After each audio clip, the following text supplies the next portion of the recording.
Welcome to the Afterthoughts podcast. Today we are getting straight into our episode. We're not even going to screw around because we have somebody here that we wanted to talk to for a long time and has too much good stuff to say for one episode. So welcome, Alan Graham. Alan. Thank you for joining us today. Yeah, awesome. Great to be here. Thanks, guys. Great to have you in here. We, as a church, get to work with some amazing partners in the city, and Mobile Loaves is one of those. When we first moved down here in 2018 to plant this church, we heard about the Community First movie nights. A friend of ours sent it and said, this would be a fun community building night. We should invite this small crew that we had that was forming the church plant. So we drove out there. That's right. We show up with no idea what we were going to. We thought it was an outdoor movie theater and start looking around, and there's tiny homes everywhere and amazing people that are there telling about some sort of purpose and thing. And we ended up getting toured around while the movie was going on. We were just asking questions, what is this? And had never seen anything like it with the type of work you're doing of people who have lived on the streets and are now in homes and having amazing community in what you've built. So from that moment, we thought we got to figure out who these guys are and how we can work with them, and have gotten to send teams and be a part of things out there and just admire the work you do. So thank you for all you're doing for the city of Austin. I appreciate it, brother. And for the body of Christ. And so many people, we look up to you guys so much and admire the work you do. And it's an honor for us to have you in this room to talk about your story. So I'd love to start with who you are. Tell us about your backstory growing up. I've heard a little bit of it because you were on another podcast that I check out once in a while. So would love to hear some of your faith backstory about your family, but most importantly, starting with any sports teams that you root for, because we're big sports people here. Well, obviously the Longhorns I'm super excited about this year, and you just want to throw the Dallas Cowboys into the toilet. So it's a lot of frustration, but there's a growing and deep love for the Kansas City Chiefs right now. Oh, wow.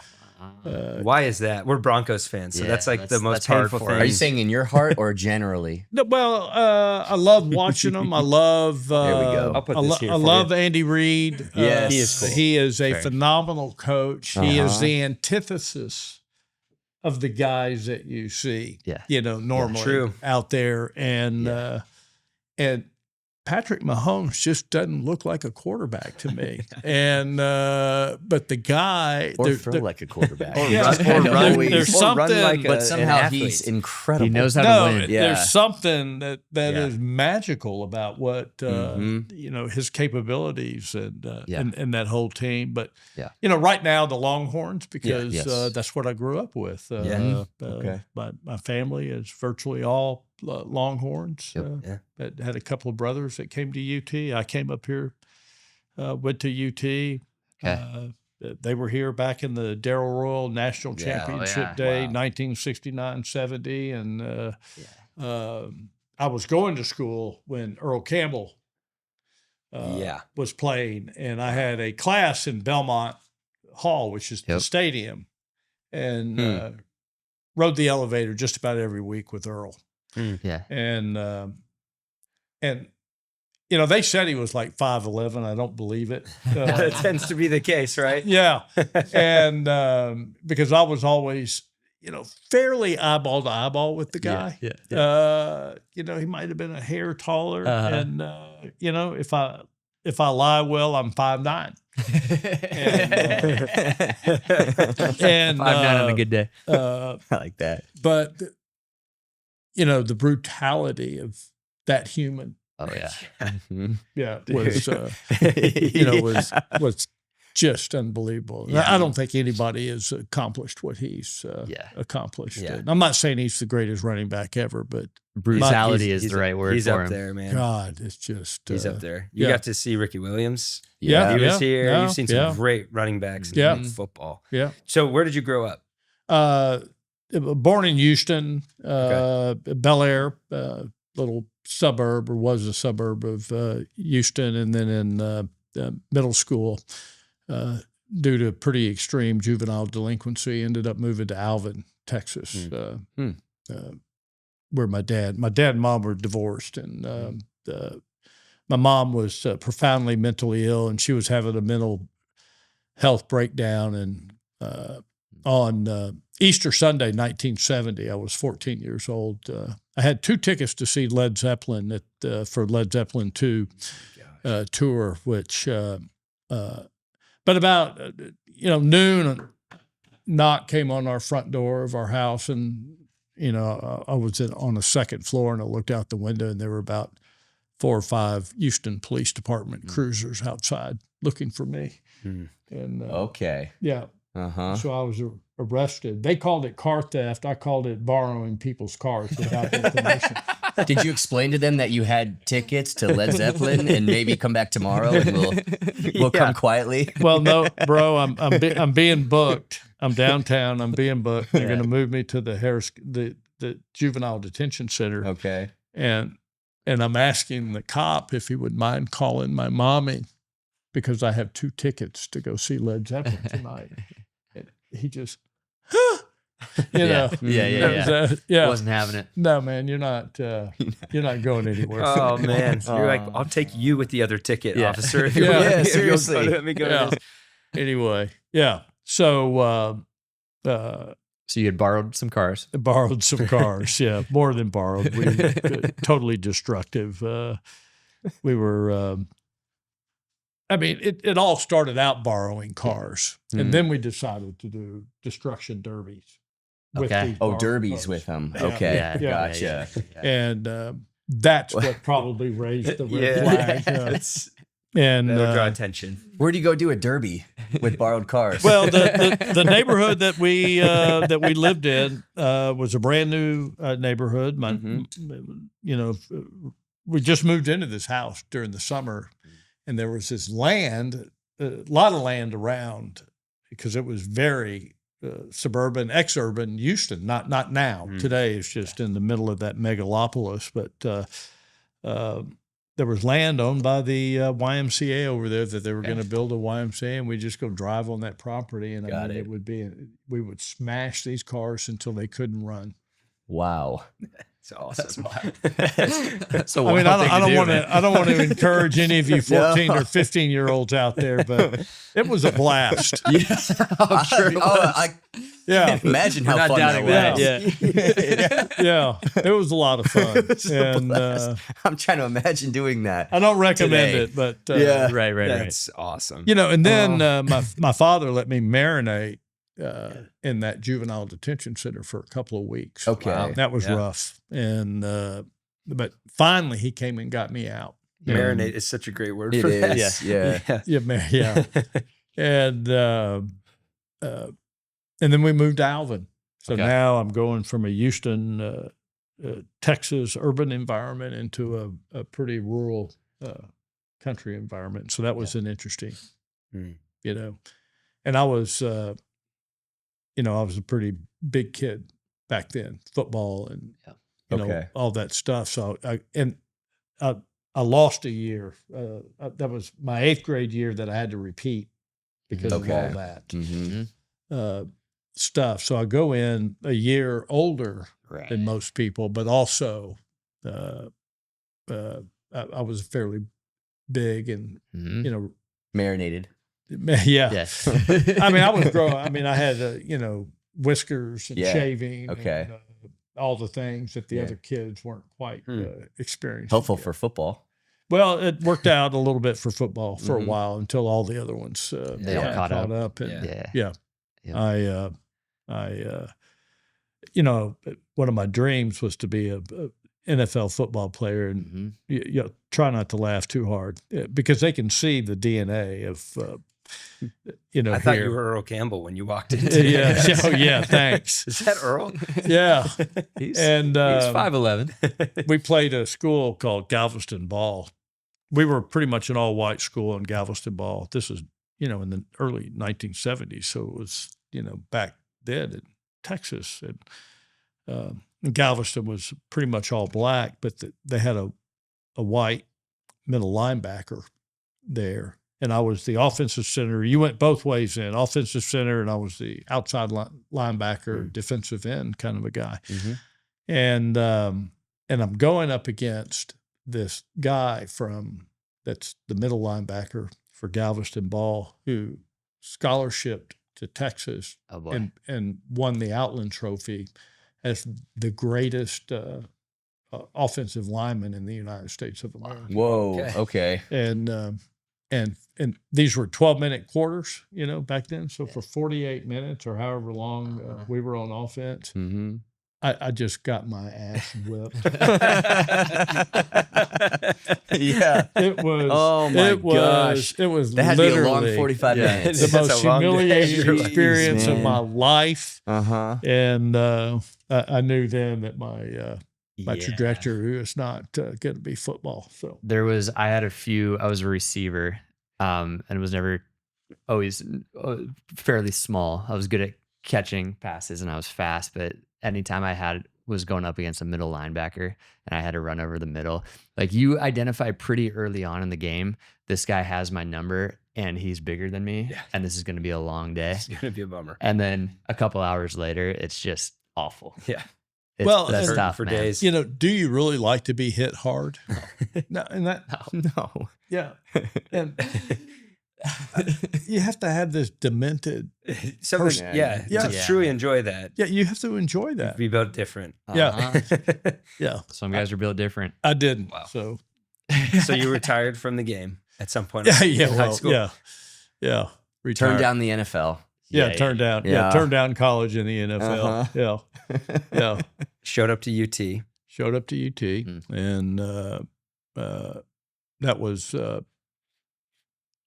not the great. I mean, probably smoking dope most days, and so school wasn't. I had an older brother that graduated magna cum laude from the University of Texas with a degree in zoology, and goes to medical school. Wow. That was a daily pothead. Okay. Really? Okay. And I admired that. Yeah.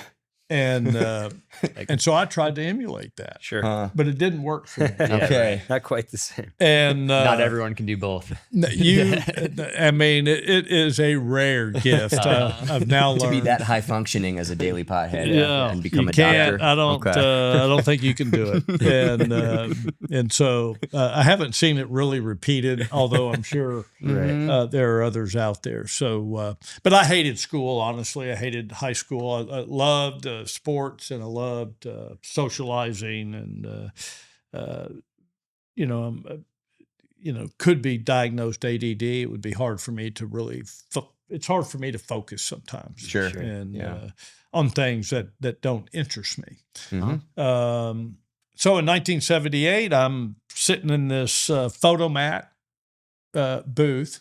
There used to be these booths in these parking lots where you could drive up, and the booth is about half the size of this table. And people would bring these little canisters full of photographic film to get developed, And that's what I'm doing here. Okay, gotcha. Trying to go to school. Yeah. And a buddy of mine drives up. He's got a brand new 1978 Mercury Marquis. It was white. He's wearing a suit. Air conditioning's blowing on him. And I'm sitting in this crappy little photo booth, sweating, with the only entertainment looking through the photos that you would bring me and hope that there would be some really great photos. Yeah. Never know what you're going to get. And you would be shocked at what. I have no doubt. Yeah. In Austin too. Yeah. No. I mean, you just want to look at people and go, you got balls, man. You're just going to give this to some guy to develop. And you don't guy care or gal, it didn't matter, man. And then you had the repeat customer. So you knew I mean, Dick, nowadays, though, people put it on Instagram That's for true. the whole planet to see. No. Yeah. That's true. That's a good point. Yeah. And he's in the real estate business, and I'm miserable, and so I go out and get my real estate license and go into business with that guy, another partner, and it was life changing for me. So wow, where did faith enter the picture for you? Well, you'd have to go back to the early days. My mother. The only memory that I have of my mom and dad together as husband and wife was probably 1959. I'm 4 years old or something like that. And my mom standing on her bed with a knife in her hands, threatening my father. Wow. And next thing I know, my mom's in the hospital. And she gets institutionalized. And while she's in the hospital, my father serves her with divorce papers and unleashes kind of an Armageddon of a custody battle for myself and my 3 brothers. And while my mom's in the hospital, she's subjected to extraordinarily powerful psychotropic drugs, because that was the time, the 50s and 60s, when these drugs were coming into vogue, as well as electric shock therapy. Wow. But my mom had something going for her that the men and women that you and I see on the street corners and that live in the village didn't have going for them. And she had a mom and dad that really loved her very deeply, and they were resourced so they could afford to put her into the finest mental health care, a place called Menninger's in Topeka, Kansas, which still stands at the pinnacle of worldwide mental health research, and hire the legal counsel necessary to ensure that my mom would never lose her maternal rights for me and my brothers. My mom gets out of the hospital and regains custody of us. And at some point in time, we're all going to the Catholic Church there.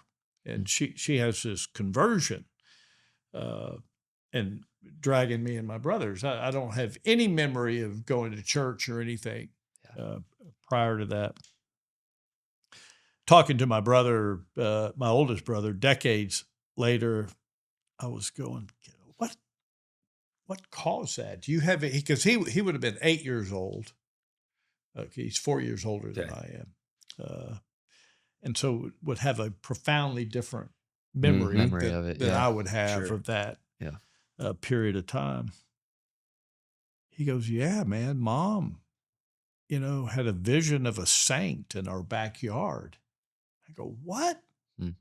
Yeah, and I go, who? Which saint? Because I'd be interested in that deal. He didn't know.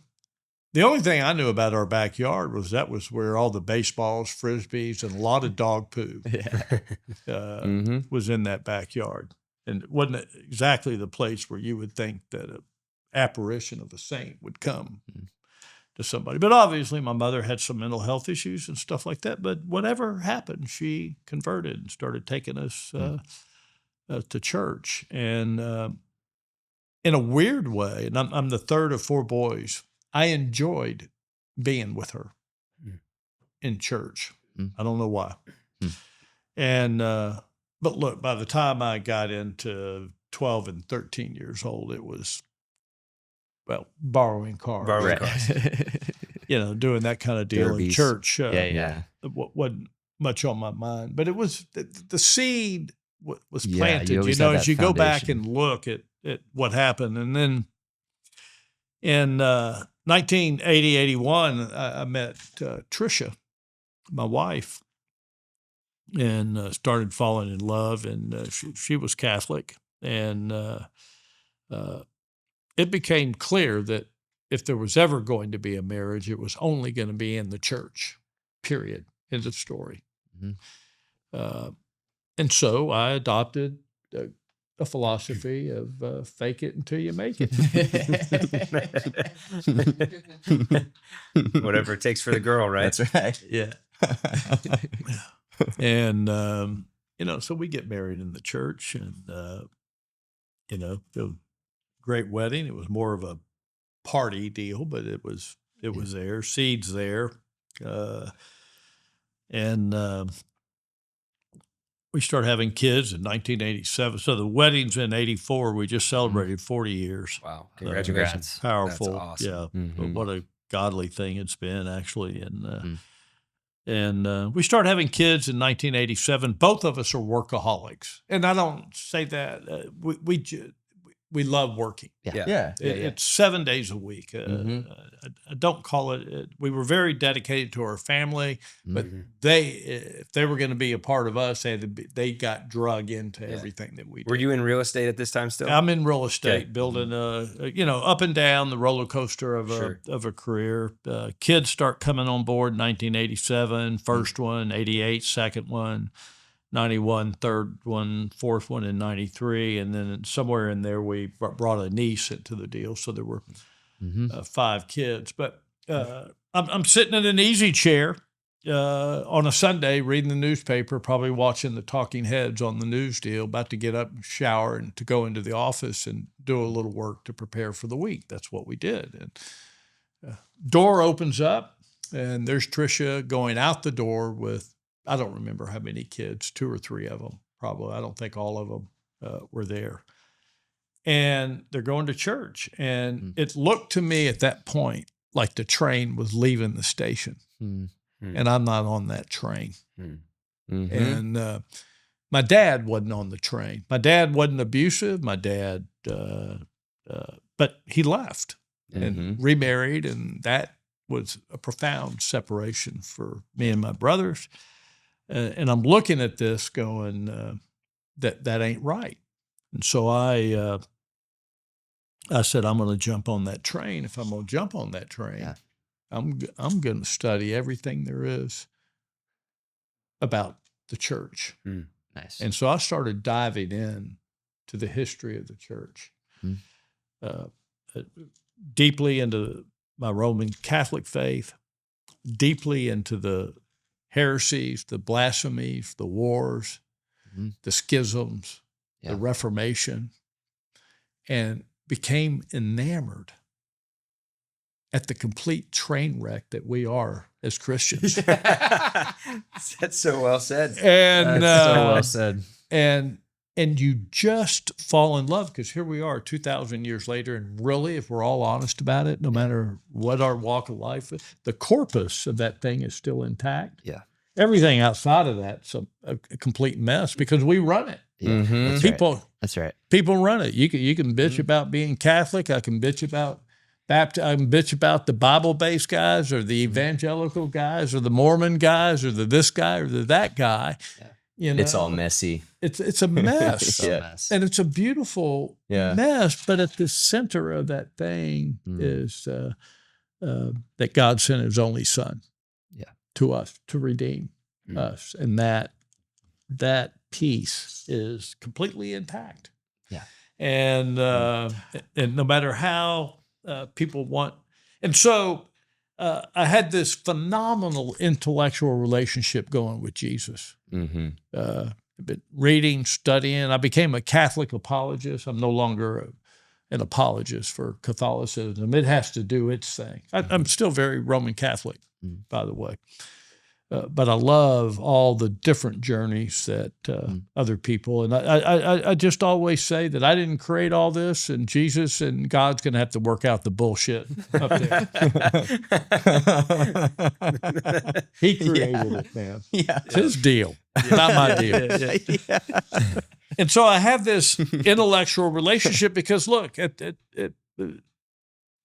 big part of it is that you and I have to believe in some unbelievable things. Yeah. Number one, God sent His only Son.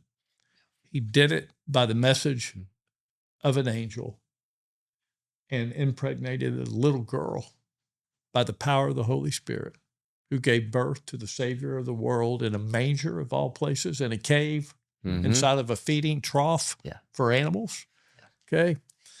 Had a short little ministry in his 30s and was arrested, crucified, died, resurrected, descended into hell, into the abyss to go meet with some buddies down there, you know, and then knock some heads, and then hung out with his buddies on earth for another 40 days on top. I mean, and then ascended, and then floated up into the clouds, and then one day is coming back on a white horse. Yeah. No. Yeah, when you hear it said out loud, it's like the Holy Spirit has to do a certain amount of work in your heart for you to hear that and go, I absolutely believe that with every cell in my body. Yeah. So the intellectual side was, okay, I'm going to believe that. Okay. I'm just going to, I submit to that deal. Then in 1996, I went on a men's retreat.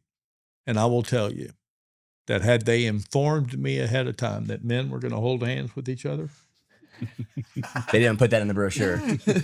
Or God forbid that bromance hugging it out thing that we do now. Yeah. I would not have gone. Affirmation circles. All that. All that. Write cards to each other. Well, it's the vulnerability deal that got me. And so I go into this deal, and I'm in the room with about 70 or 80 guys, and the hand holding starts right away. And right away. And I'm going, this is not my place. Yeah. This is not the spirituality that I'm. Yeah. But I couldn't figure out how to get beyond my ego to leave in front of everybody. Right. And a guy gets up and gives his testimony. Over the course of this 30-hour, 2-day deal, there are 10 testimonies. But the first guy out of the chute is vomiting out the most putrid, sinful stuff that you could ever imagine. The kind of stuff where I want to go up and put my hand on his shoulder and go, buddy, I think you ought to keep that garbage inside your skeleton closet and never share it with anybody ever again. But then he would connect it to forgiveness, reconciliation, healing, and redemption. And I'm sitting there. And then that testimony would be over, and then another one would get up there, and more vomit coming. And suddenly, I'm looking in this mirror at these men, reflecting, what a pathetic human I am. And my relationship with other men, particularly, was so shallow. Sports, hunting, fish, work, Yeah, everything's great, it's all just based on activities and doing stuff. Yeah. But not connecting. And so I that intellectual relationship with Christ just dropped a floor into the depths of the cave of my heart. Wow. And that was a game changer for me. Yeah, that vulnerability. Yeah. And that authenticity. And seeing other men meet you at that place and realize like, oh no, I can actually be a imperfect person in pursuit of this perfect God. Yeah. That's beautiful. I'm glad I just sneezed right at the thesis of your testimony. Gosh. Yeah. Way to go. Man. Yeah. Sorry. Yeah. No. Wow. That's awesome. Great. So it went from your head to your heart. Yeah. Yeah. And then you came back from that retreat. What was life like from there? Well, that night, sitting with my wife, was pretty powerful. And, man, it was just, I just really began to ask God, what do you want me to do? And our career, my career particularly, and she was supportive of everything that I was doing, was starting to take off in the real estate world. But now I'm looking at things from a pretty powerfully different lens. And God, what do you want me to do? And really, I wasn't asking God to, let's go found something. It was. Okay, I can become a Eucharistic minister, a lector. I'll join the Knights of Columbus. I'll cook barbecue on a Sunday or something for people. That's what I was looking at doing. But God was, started navigating things, little things, because he knew he couldn't put a big thing in front of me because I would just probably reject it, like the hand holding. Don't tell me I'm going to go in there and hold hands with guys, And he started, and, we became huge volunteers at our church. And once you become a volunteer, it's like here at Red Rocks, somebody starts volunteering. It's like they got a target on their back. Y'all all know, And so we pursue. And so that target ended up on our backs. And in the spring of 1998, my wife and I were having coffee with a girlfriend of ours, and she was telling us about a ministry in Corpus Christi, Texas, where on cold winter nights, multiple churches, cross-denominational, would come together, pool their resources to take out to the men and women that were on the streets. And for a reason that I can only attribute to providence, the image of a catering truck got out of my subconscious mind into my conscious mind as a distribution vehicle from those of us that have abundance to those that lack. Well, I'd never eaten off of one of those things. We just called them roach coaches, you know. And, roach coaches? Yeah. Yeah, roach coaches. They're on the construction sites, and people, you know, make livings doing those things. But I thought it would be cool to go out and feed people on the streets. And as a serial entrepreneur, that idea would not go out of my head. And after about a week or two, I don't remember the precise time, I finally got the courage to go to Tricia. And you have to remember, she's married to a serial entrepreneur. We had been up and down the roller coaster, financial roller coaster, serious stuff, you know, near bankruptcy stuff, you know, all of that. And I finally looked at her and said, "Hey, sweetie, I've got this idea," you know, and that's dangerous because everybody knows when I get an idea, I'm on point, man. The tail's up. we're you know, the You're nose focused, down. We're going after it. She just looked at me and said, "Oh my God, here we go again." Because that's the thing about ADD is when you actually find something that you connect to, you just you have no trouble focusing. Zero trouble. Yeah, zero trouble. You have trouble focusing on not doing that. That's correct. Yes, very true. And but she's always, okay, you know, whatever you want to do. You know, it wasn't her. She didn't really understand yet, and she has to tell the story more. You know, when she finally realized it was a call, you know, and obviously the deal blew up. So it's hard to look at it and go, "Oh, you know, it's just another idea of Alan's." No, it wasn't. I had a lot of failed ideas, but this one was not. And, God took that deal and, man, just took it to a place that none of us dreamed about. Yeah. And even then, we were just going to go out and feed people. I wasn't looking at a complete career change. What was that first night like for you? Was that pivotal, or was it just sort of like, "Oh, this is cool. No, maybe we'll do this completely again"? Pivotal. September 13th, 1998, in the back of a green minivan. Don't judge me on the minivan. Everyone's done it at some point. Yeah. So practical. Yeah. It's just so practical.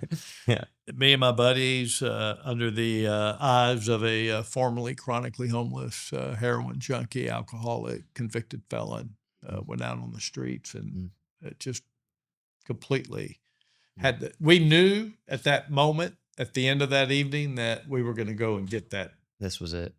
Yeah, we knew. Wow. We knew we were on to something cool. We didn't know how cool it was going to be, but we were going to do it. And those moments where, you know, the details will come later. Yeah. But we have the idea, and there's something to this, and this is what we need to devote our lives to. There's something really special about those moments. Clarity. Well, and when you know, the details will come later. I mean, it's so funny because we just didn't know what we were doing. And I like to, you know, and many people in the audience may or may not understand this. It was literally 5 white guys from Westlake Hills. And we didn't know we didn't know anything about it. It was this heroin junkie, alcoholic, convicted felon, formerly chronically homeless guy that was really the Jesus of the.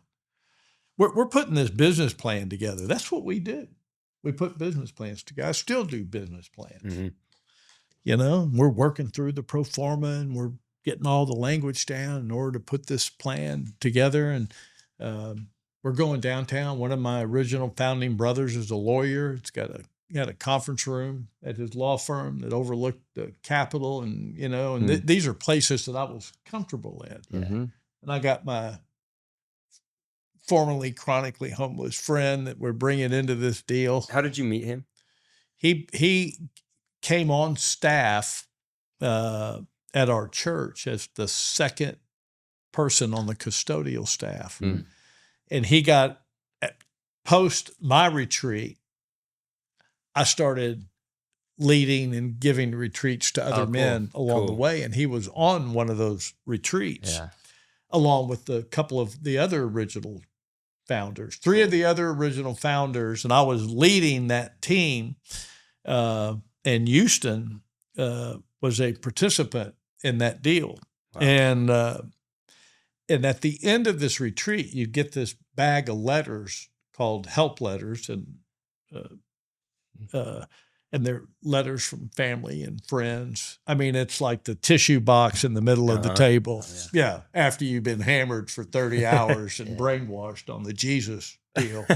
I mean, you're broken at this point. You're bawling your brains out. You're reading these letters, snot everywhere.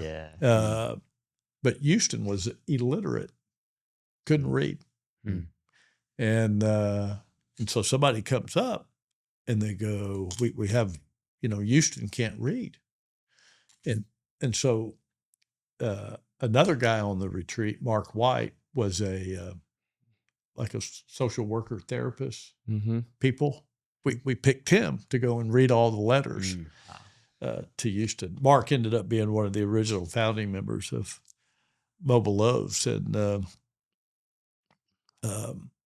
so as we're business planning this thing, Mark he's looking at the stupidity of these 5 white guys.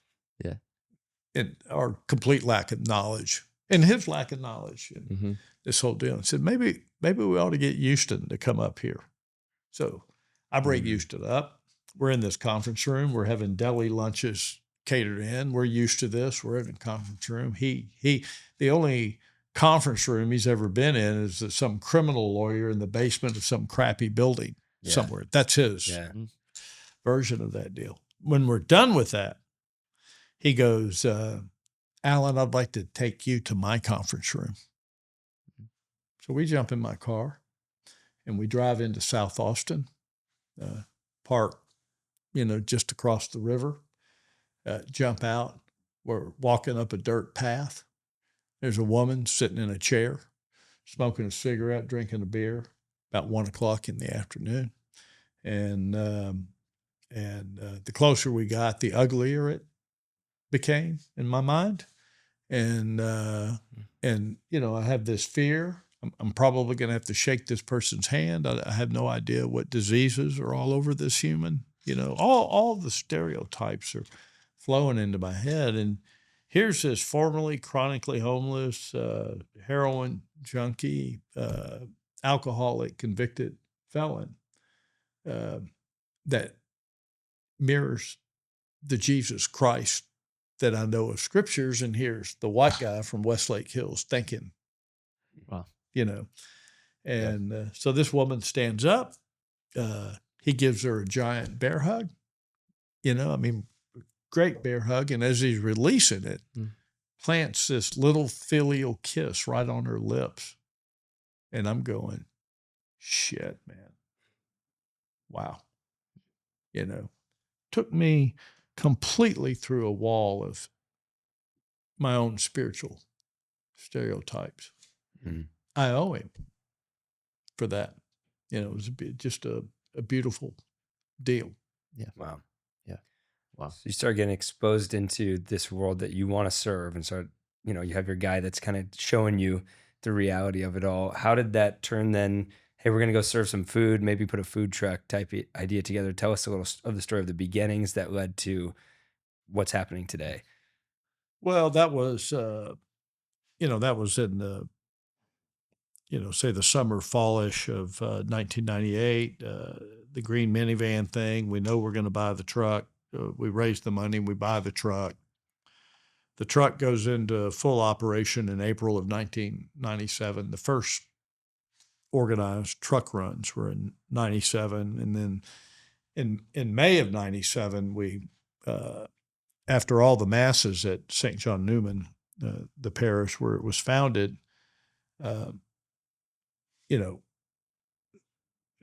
the procession out of the church after Mass, everybody came outside to surround the truck, and the priest would bless it. And we had sign-up sheets out there and food, and 250 people signed up to volunteer on this deal.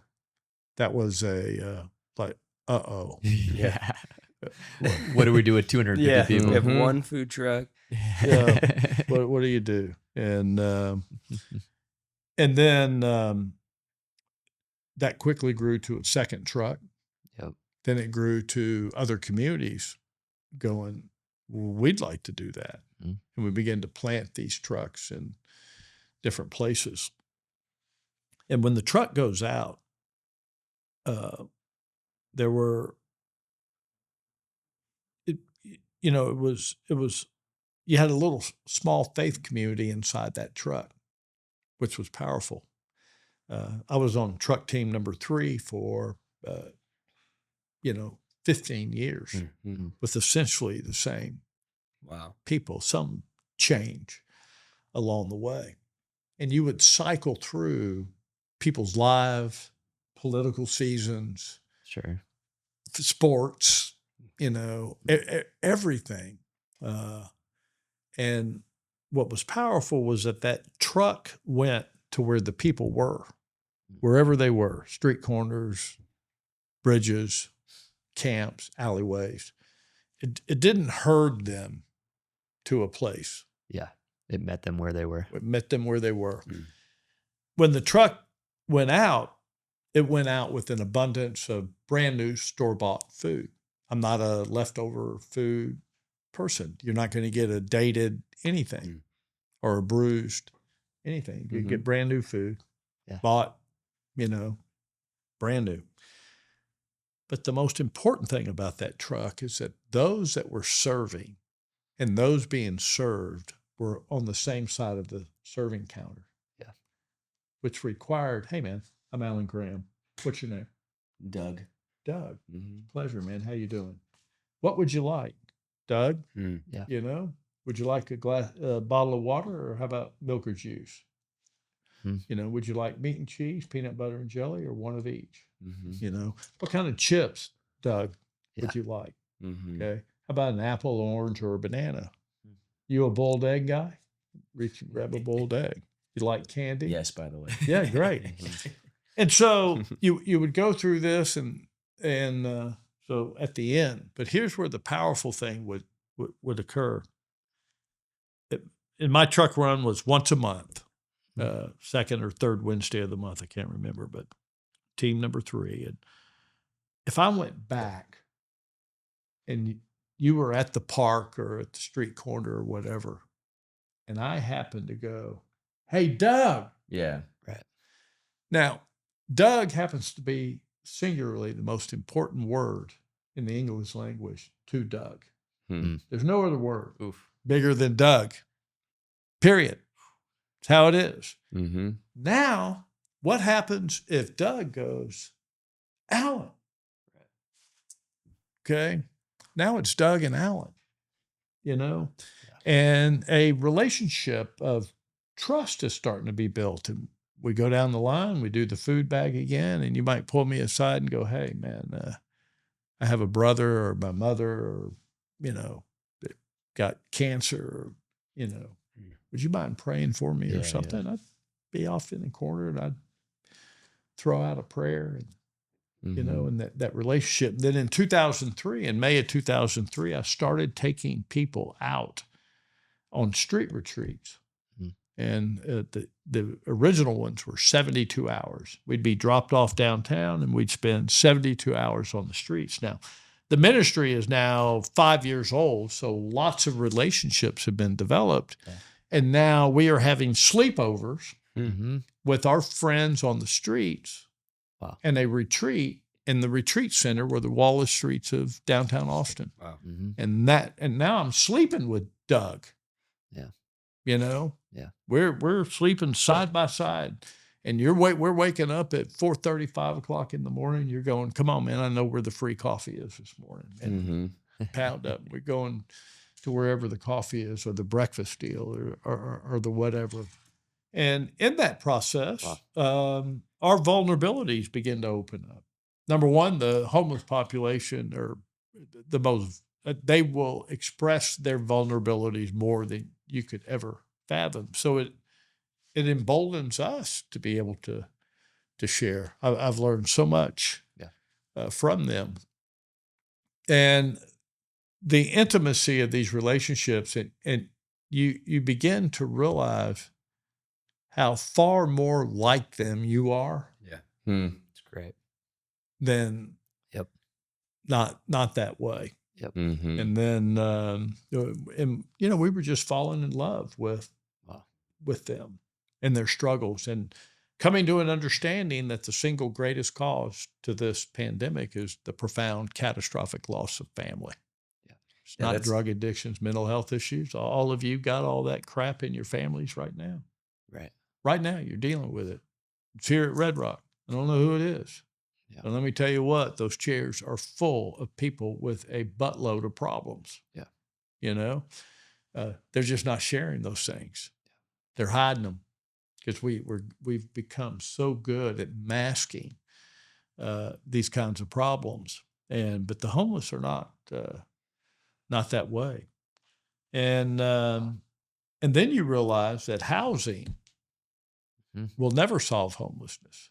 That what you and I need is really that human-to-human, heart-to-heart connection between each other. It's Doug and Alan, man. It's Ethan and I. It's us. Yeah. Okay. And why in the most abundant country on the face of the planet are you on the streets? Well, then we went out in 2005 and bought a $5,000 RV and lifted a guy up off the streets into a privately owned RV park. And guess what happened to the ADD serial entrepreneur, real estate guy? Oh, yeah. Yeah. You found a focus. Yeah. Yeah. And then the real estate experience comes back into play as well. Totally into play. And that is such a profound quote. Housing will never solve homelessness. Yeah, but community will. Human connection. But community will. Yeah. It's, all of us, our families are genealogically, our families are pretty broken. Like your mom and dad's may be together, but their mom and dad's in your family. There's brokenness all over, brokenness everywhere within that deal. Hell, it's a 50-50 probability that your family isn't together. Intact, yeah, true. The way that we're operating today. Right. And then outside of that is even more powerful, which is the forged family. Who comes up underneath when tragedy happens inside of our families? And where's that group of people? And that has also been destroyed, especially in our Western American culture. And so really what we're trying to do out at the village is do our best in recreating and building a forged family for people. What year did that start? Well, that was 2005, buying the first RV. First RV. And then the idea of the building an RV park got into my brain very, very quickly. But we finally bought the land in 2012, got it permitted in 2013, broke ground in 2014, moved our first people in 2015. And then now what you see has happened over the past 10 years, basically. Wow. Yeah, for people maybe that aren't in Austin or haven't been to Community First, just give the rundown of what is Community First Village? What does it look like? How does it operate? What's the vision for it going forward? Well, right now it's a 51-acre, we call it a 51-acre master plan community. I call it a 550-bedroom, $50 million mansion. And that's really dedicated almost exclusively to lifting the chronically homeless up off the streets of Austin. Within the village, we have about 10% of our population that we call missionals, and these are men and women that are called by the gospel to live in community with people that are formerly chronically homeless, men and women that have never been homeless or spent any time out there on the streets. That's one of our secret sauces of what we do. Look, it all started out to build an RV park, like a KOA campground, a campground of America. That's what the model is. It's morphed into something much, much bigger than that. 51 acres is on the ground, 550 units there, but we are under construction on 127 acres that will add 1,400 more homes. $225 million project. So we're going to go to, it's a big ass mansion now. Is that right next to it? 51 acres is right across the street. Okay. So there'll be 102 acres kind of all together there. And then over by the airport on Burleson Road is another 76 acres. Wow. And both of those are under construction. We're talking 2,000 homes essentially. 1,900. Well, probably 1,700 to 1,800, and then you would add the missionals on top of that. So 1,900-ish population. Wow. What's the estimated homeless population of Austin? Well, people ask that question. It's on the chronically homeless side, I'm gonna say 2,500 to 3,000, but everybody thinks that's not a static number, of course, because of the devastation of our culture. What's dropping in every year is pretty cataclysmic. That number's growing. I think it does. Yeah. When you say devastation of our culture, what do you? Well, first of all, the profound catastrophic loss of family. Yes. I think that's fueled by the culture of death that we live in, and that culture of death is flowing out of a number of things, but just the fundamental lack of humans caring for other human beings. So it's complicated, and then there are so many issues out there that are impacting this deal. People talk about solving homelessness all the time, and I always pull out this little graph that we were talking before the podcast about Rome, Italy. And I tell people all the time that if you are an American and you go to Rome and you rent a car, you are an idiot. Because no one should drive in Rome from America. And they got these roundabouts. And to get into one of those roundabouts is extremely dangerous, but they never wreck. There's no traffic control. And so when people ask me about solving homelessness, I said that it exists at the intersection of many broken systems and layers of trauma, but the superhighway feeding into that roundabout that one cannot get out of is the profound loss of family and community. But you got the foster care system, the education system, hyper-individualism, trauma, mental health, physical health, substance use, living wages, affordable housing, the criminal justice system, loneliness. These are all things that fuel this fundamental issue. And culturally, we're struggling across the board in all of these. Sure. Wow. So when people tell me that they're going to solve this deal, we don't like the word solve. Always throw this out. And you can add some more things to this. This isn't conclusive. But we have a lot of work to do that's going to take a long time. Yes. And you've created a long-term solution for a lot of individual people. We've created I think, a very viable, very important piece of a very complicated puzzle. That's what I think we've done. But we're at the end of the river just after the level 5 rapids, and we're trying to fish people out of this drowning river, but we're not going upstream. Right. To put the finger in the dike. And that's a cultural thing that has to happen. So unless you're moving way further upstream, because if the family breaks down and there's no forge family, then somebody's going to end up in the foster care system, hypothetically. Yeah. The average number of placements, I believe, in the foster care system by the time somebody turns 18 is 17. And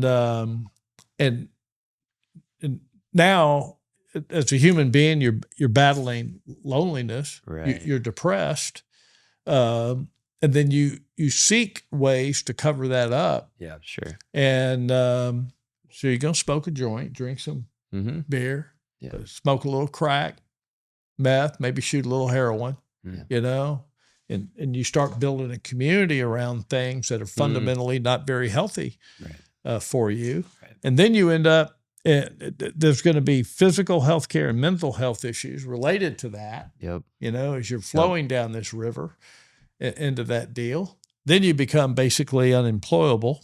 You got a substance use disorder deal. Nobody wants to house you because of all this. Then you get arrested multiple times and you're thrown in jail. So now you get that a piece of the deal. It's just very, very complicated. And we think we can just build a house and get people out of it, and it's not. Far more complex. More complex. So when you talk about community, you talk about all like a mansion with all these rooms, all these homes. What do you guys do to foster community?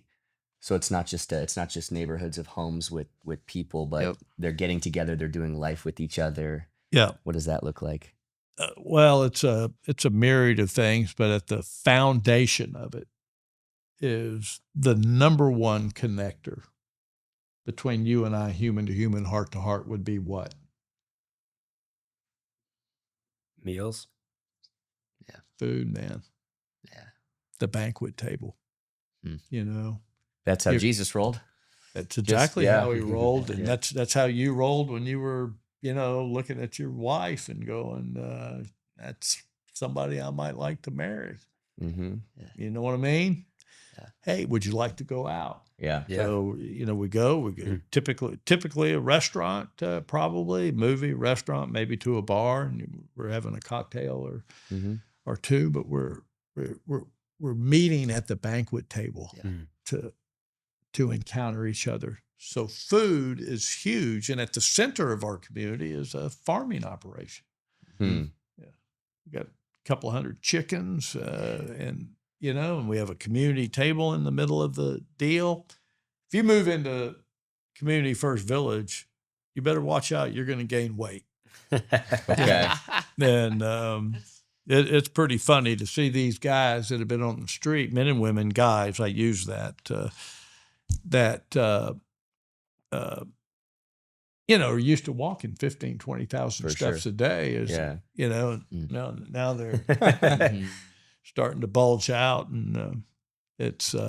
But food would be that way, and then there's other mechanisms. Obviously, you know, the spiritual connection for people. But you know, I have found that the overwhelming vast majority of the men and women that live on the streets love Jesus and believe, but can't stand Christians. So it's it's something we have to understand and deal with. You know, because you can proclaim until the cows come home, but what they see is a liar, a manipulator, and a deceiver.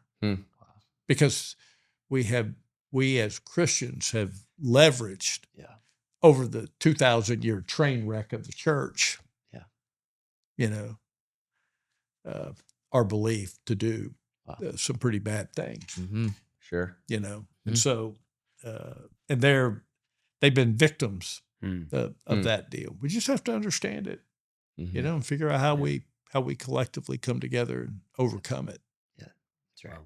You know, you've got people flying in from other states to see what you guys are doing. Are you seeing the impact grow beyond Austin? Yeah, quite a bit.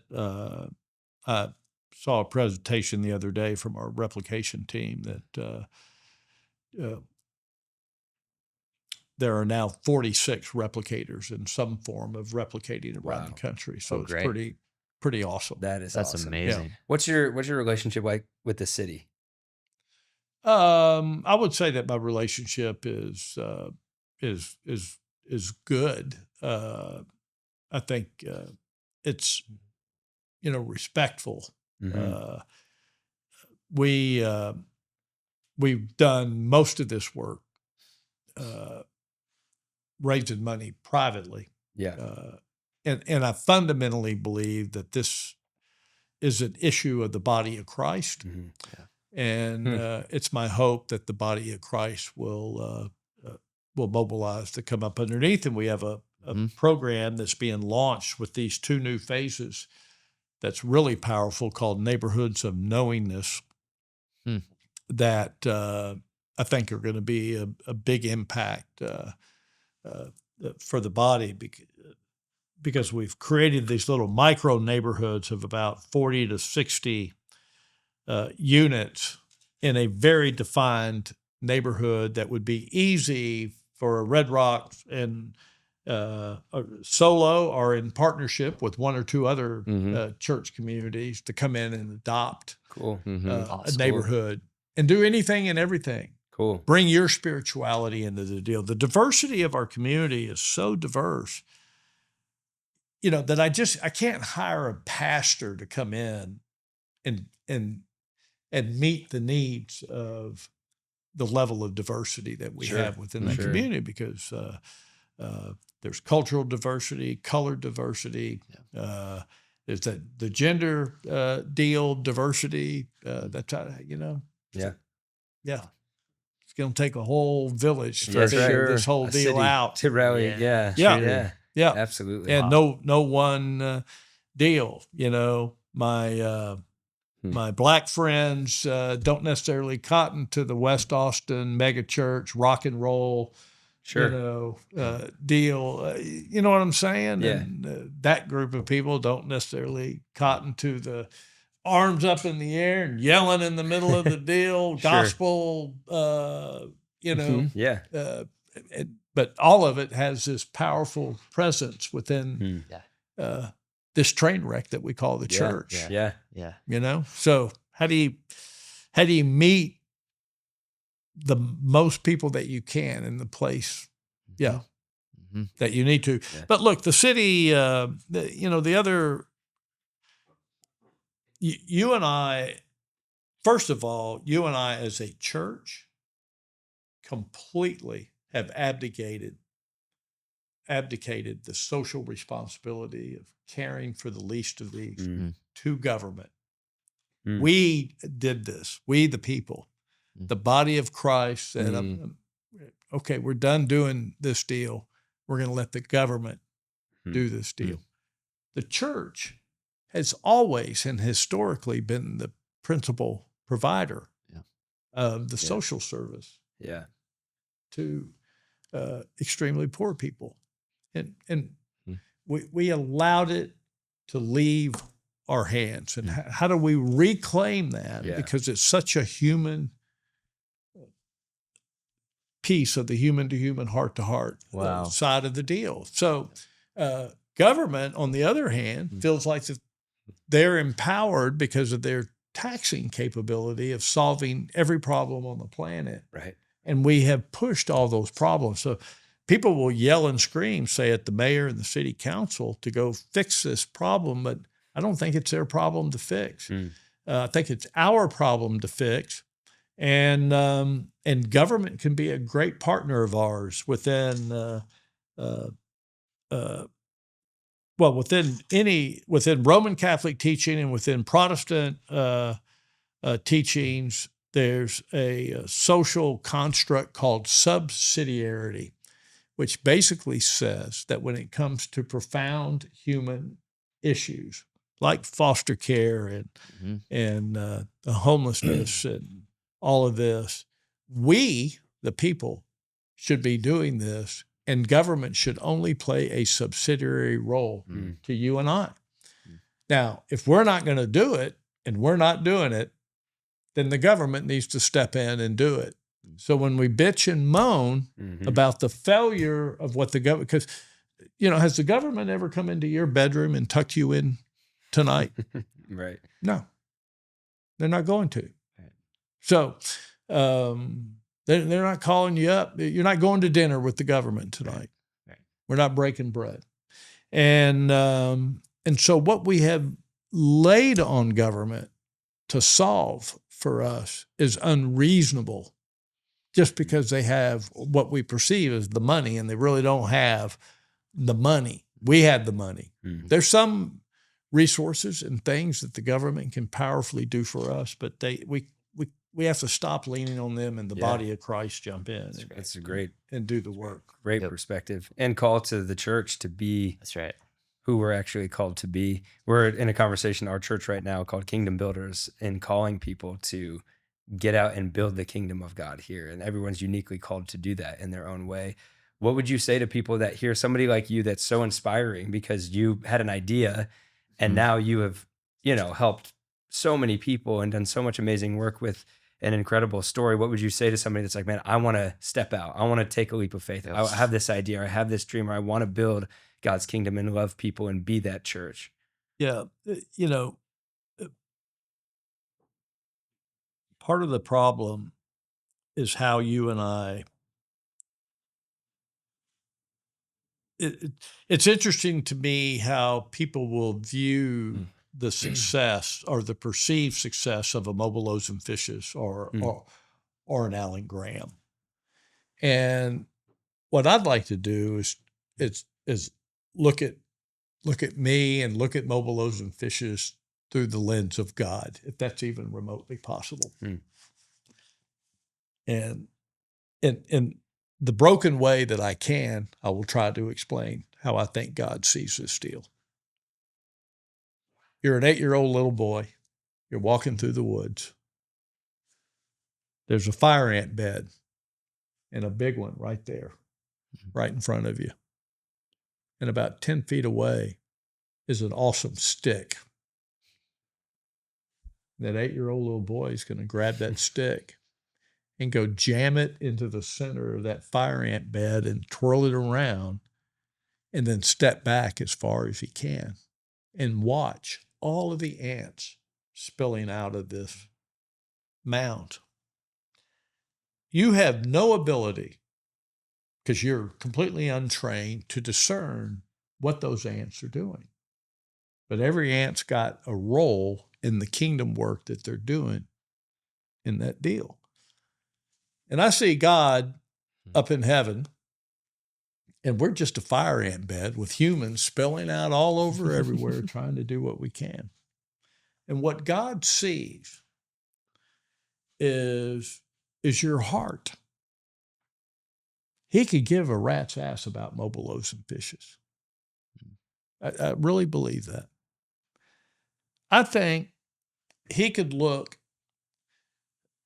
at the work that I do, my burning heart for my love of God, my love of his son, my love of the Trinity, and then look at the heart of a poor woman in Mexico that every day goes to the orphanage in Mexico to clean the steps that lead up to the orphanage so that the orphan kids, and her love is burning as bright as my love for the Trinity, the Father, the Son, and the Holy Spirit. There's no difference. She's got no trophies hanging on the wall from all the plexiglass stuff that's been handed out to her over time for all the things that they've done, and I could have a mountain of that stuff. Makes no difference to God. He doesn't discern that my work at Mobile Loaves and Fishes. You see what I'm saying? Yeah. Yep. And so I would caution people to not get locked into whatever the thing is. Just do the thing. That it doesn't matter how small it is. Just do it out of the love for the Father, Son, and the Holy Spirit. And then let it move from there. And if it turns into whatever we perceive, as a mobile Loaves and Fishes, I mean, people will ask me all the time, what's going to happen after you're gone, and mobile Loaves and Fishes. And I go, I don't care. I'm going to be in heaven. That's my hope. Mm-hmm. Y'all are going to have to figure that deal out. Yeah. Nothing survives, right? I mean, Coca-Cola might be here in another 100 years, but everything else is just going to implode, and crumble up underneath our deals. It's really all about what are we doing right now, in the context of what Christ has called us to do because of our love for Christ. And just go do those small things. And I don't know what those small things are. There's a gabillion small things. Yeah. The issue of homelessness happens to be one of the myriad of things that we can work on. Wow. That's where That's such a good answer, Alan. Huh? That's such a good answer, man. Yeah. Mm-hmm. Yeah. In a world that obsesses over outcome, let's focus on what we can control, which is how we're loving people and where our heart's at today. Well, the outcome, most often, the obsession on the outcome gets in the way of the slow work of God. Mm. Yeah. So clip that, write that down. Let me ask you a question that you've probably been answering a lot recently. I've only had one question ever asked of me that threw me. Oh, what was it? Well, I was giving a talk to a group of kindergartners, and I always show a video because they like videos, and I'm in the video. So the kids are looking at the TV, and then they see me over there, and they're in complete awe that the star of the video is in the room. Mm-hmm. And then they're all sitting with their legs crossed and their hands in their lap. And at the end of it, they turn around, I give a little talk, and then I open it up to questions. Little girl raises her hand, and I said, "Yes, ma'am." She goes, "Mr. Graham, what was it like serving the homeless on horseback?" I go, "You little twit. Do I look that old on horseback? To you?" It was a genuine question. It was. She wasn't trying to make funny. It was the most beautiful. Amazing. I go, "Hey, man, we landed a guy on the moon." I mean, yeah. Anyway, shoot with your. Oh, this is just you don't strike me as someone who probably gets too wowed by any person you meet. But you were on the Joe Rogan podcast, which is the biggest podcast there is. What was that experience like, and what's the feedback been since so many people through that heard the story of what you guys are doing? The podcast was a blast. It went by in kind of a nanosecond. Sure. And Joe and his wife Jessica have been out to the village. Cool. And we had lunch with them out there, and we're involved in another thing together that their daughters are involved with. I will tell you that beyond any, there's no question that he has the greatest man cave on the face of the planet. Oh, I believe that. Okay. And I was in awe of the man cave. Sure. I just find Rogan to be one of the most extraordinary, genuine people out there, extraordinarily curious. Now, it's interesting that there's a movement to convert Joe and to make sure that he finds his way to Christ, which I find humorous. So post that podcast were other Christian podcasters that were taking that podcast and dissecting it like they were a biblical exegete. Yeah. To see if there's movement on Joe's part. Sure. So I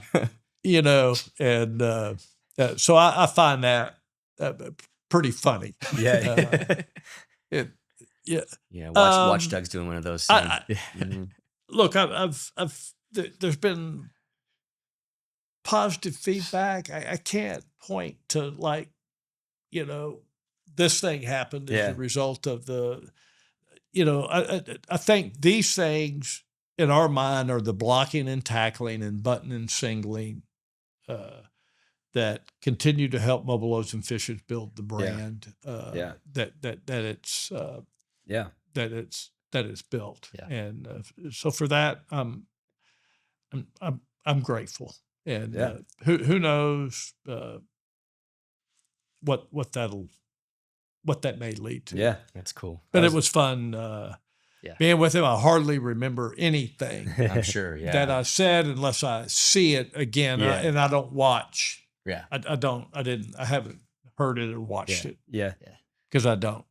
Oh, I did. Yeah, great. And I thought it was awesome. I just imagine a guy who was once borrowing cars and, just trying to figure life out and then finding yourself in a place where you're sharing your story of what God's done through your life. No, that's 100% really Joe cool. Rogan, man. Yeah. It's really cool.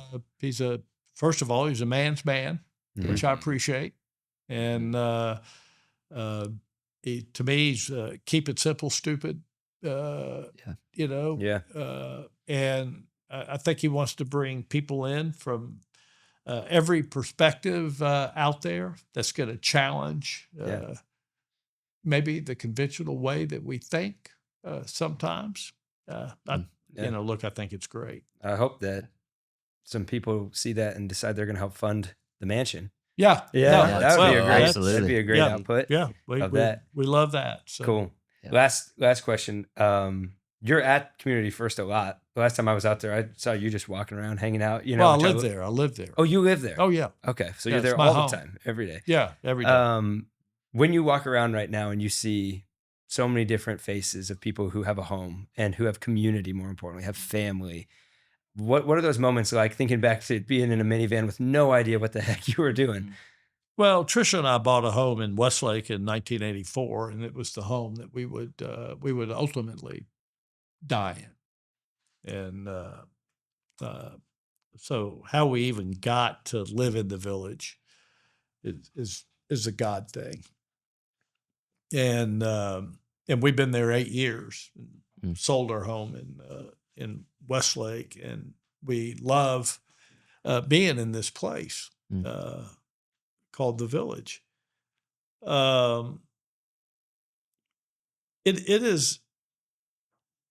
is the furthest thing from nirvana that you could ever fathom.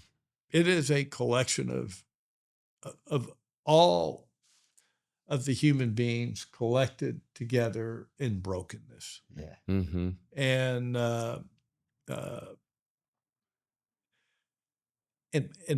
people think that you're creating nirvana when in reality you're not. It's an extraordinarily peaceful environment with a side salad of tension. Because we have we have mental health issues, we have drugs, we have alcohol, we got it all, man. Broken people that have been brutalized, traumatized, PTSD, battlefield PTSD, street PTSD, women and men that have been sexually assaulted more times than they could ever count. People have been in prison, locked up, treated like animals, and trying to bring and nourish that family is a beautiful thing. I tell people that there's about 450 people that live in the village right now, and 20 people give us a run for the money at any given time. Yeah. And the balance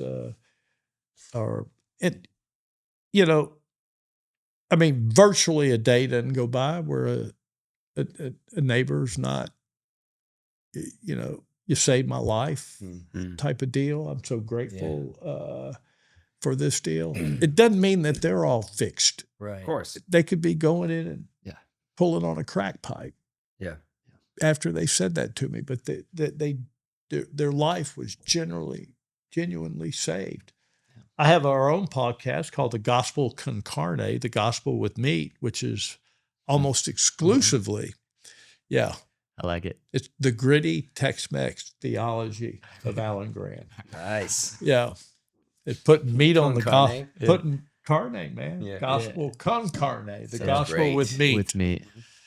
Because all we're doing is preaching the gospel, and people are walking away not doing anything with it. Mm. And it's almost it's a parody to even think that the gospel doesn't have meat on it.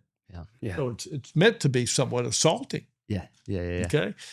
But I'm interviewing men and women that live in the village primarily. Cool. And you'll hear them.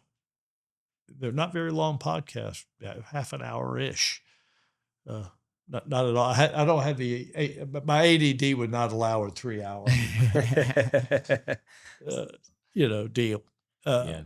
And and then I think there's some people that just are going to struggle.